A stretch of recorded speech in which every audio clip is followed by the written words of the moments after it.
Welcome back to the Leader of the Pack podcast. It's Marcelo, your friend and confidant. It is so good to have you back with us today. Today I get the opportunity to talk to Natan a little more about leadership and how we got this whole thing started. It's super awesome to be a part of such an amazing organization.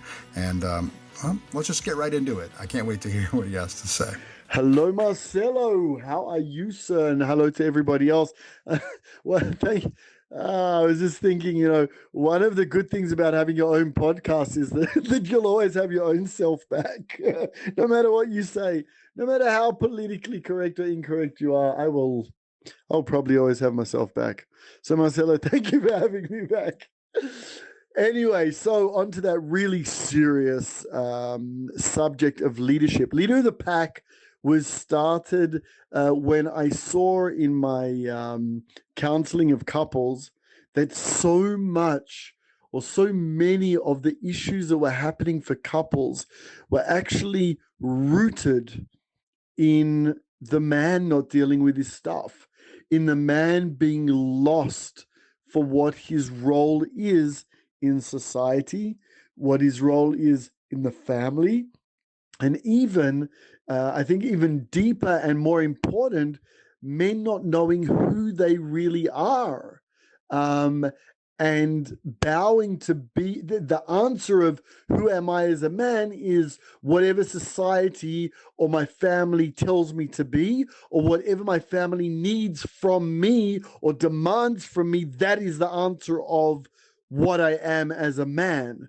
And when a person, let alone a man, any human being is not able to define who they are, then they are not trustworthy. They are not a pillar that can be relied on, because Marcelo, if today you need me to be the accountant and tomorrow you need me to be the farmer, well then where do I focus on? What do I do in order to be the best accountant today, but the farmer tomorrow? When there's such, there may be some very good farming accountants or accountants that go farming. But what I'm saying is when we are asked to be so many different extremes, I'll give you some more examples now.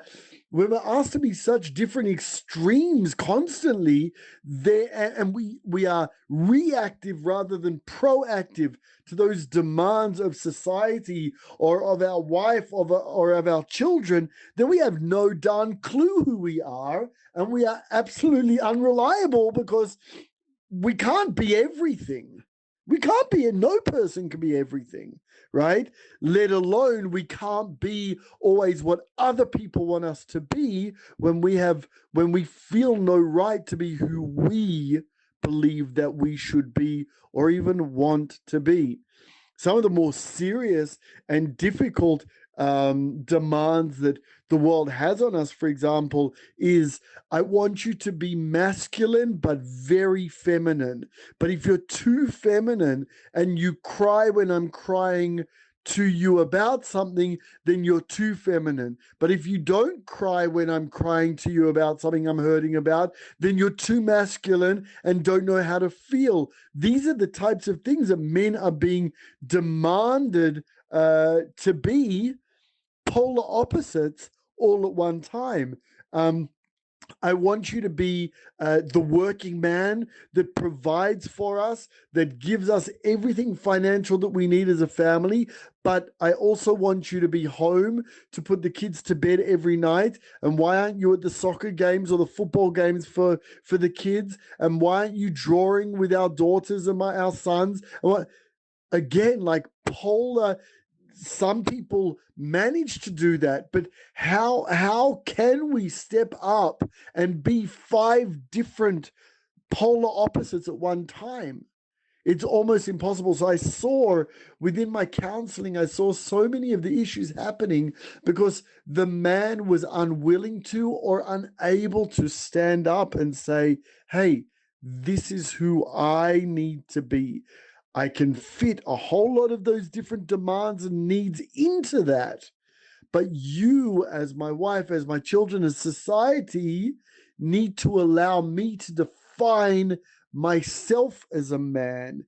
Then I know how to pivot and perhaps be all those different things or not be all those different things. And we're going to have to go through some process and cycle to work out who the new me is and how I am your husband and how I'm the father and how I'm the provider and how I'm the man and how I'm all of those different things. But the first step is I, as a man, have to be able to know who I am before I can respond to everything that this society and family wants from me.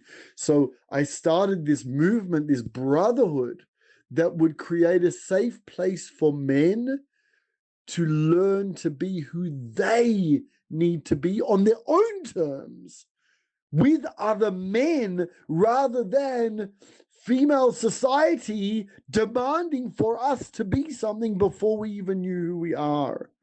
And the truth is, Marcelo, it's been more of a success than I even expected it to be. Men are more pulled to this than was ever expected. Let me give you an example.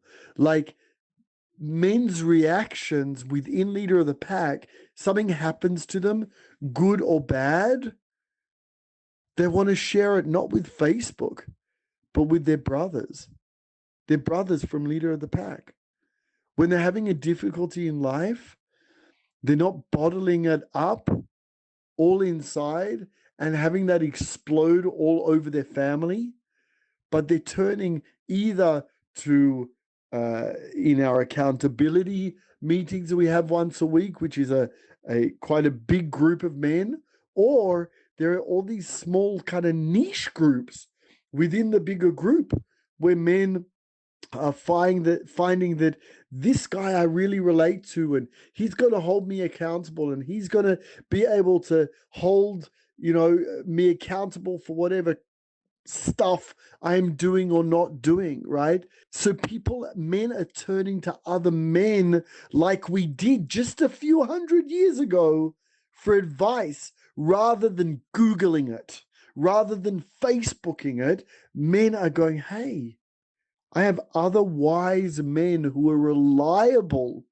that will not tell me what to do, but they will guide me, they will advise me, and then make sure that I take full responsibility for the decisions I make or don't make, which is one of the major changes the Leader of the Pack is making. Dude, you didn't say that to your wife? Well, you better go and deal with that. You did say that to your wife? You better go and deal with that. You didn't do this, you didn't do that. Don't come looking. Someone that wants excuses, a man that wants excuses, it should not be coming to Leader of the Pack.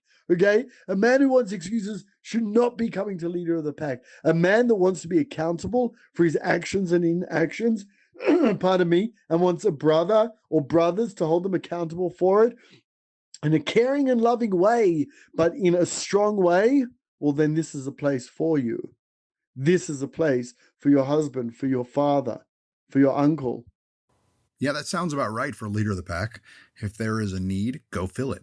There was a need for a group of men holding each other accountable, and I'm so grateful that Natan stepped up and filled that spot. I can tell you right now that I wouldn't be the man I am today if it wasn't for the men that have locked arms with me and have walked this walk alongside me through the good, the bad, and the ugly. So it's been an honor to be with you guys, and I am so looking forward to what's coming up next. We have some more with Natan here coming, and we have a couple interviews coming here shortly to you, which I am really, really looking forward to. With that all said, do you like what you're listening to? Do you want to hear more? Shoot us an email. Let us know. Read the description below, and all your contact info is there for you. Once again, I'm Marcelo, your friend and confidant, and I will be with you here as we continue down this journey of Leader of the Pack podcast. Don't be a stranger. Make sure to hit that subscribe button and stay tuned to all these new updates as they come out. Looking forward to hearing from you soon. Bye-bye.